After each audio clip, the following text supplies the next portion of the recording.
السلام عليكم. بسم الله وبركة الله.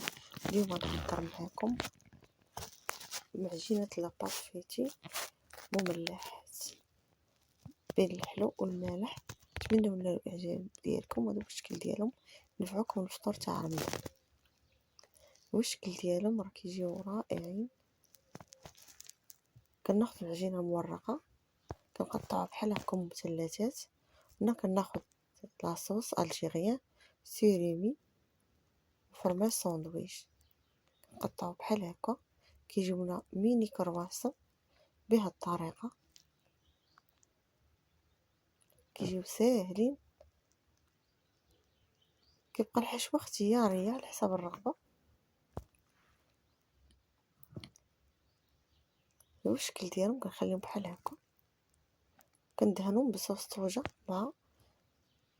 مع بيضه، ملي كيعطيهم داك اللون مقرمش. كندير لهم بافو او جنجلان على حسب الرغبه، كل واحد الطريقه ديالو. المهم هذه الطريقه ديالي بغيت نشاركها معكم، هذه تنفعكم بالنسبه للناس اللي خدامين وما عندهمش الوقت. هذا كتجي ساهله وتخرج كميه كبيره. بالنسبه اللي غنديرها مذاق الحلو، كناخذوا سكر سنده كنديروا معاه شويه القرفه، وكندير مربى والتفاح اللي كنكون مقطعاه وعصر عليه الحامض باش ما يتغيرش اللون ديالو صافي. وكنجيبهم بحال هكا نديرهم بحال شكل مربعات، وكنحاول نضغط عليهم بحال هكا بالجديد. وباش غتجينا ديك الزواقه كناخذوا فورشيط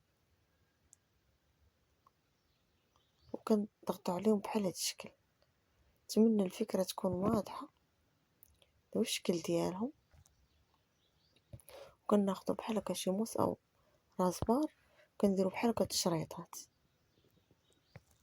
تما كندهنهم بالصفر بالبيض، وكنرش عليهم الكاوكاو. وهذا هو الشكل ديالهم، راه كيجيو مقرمشين.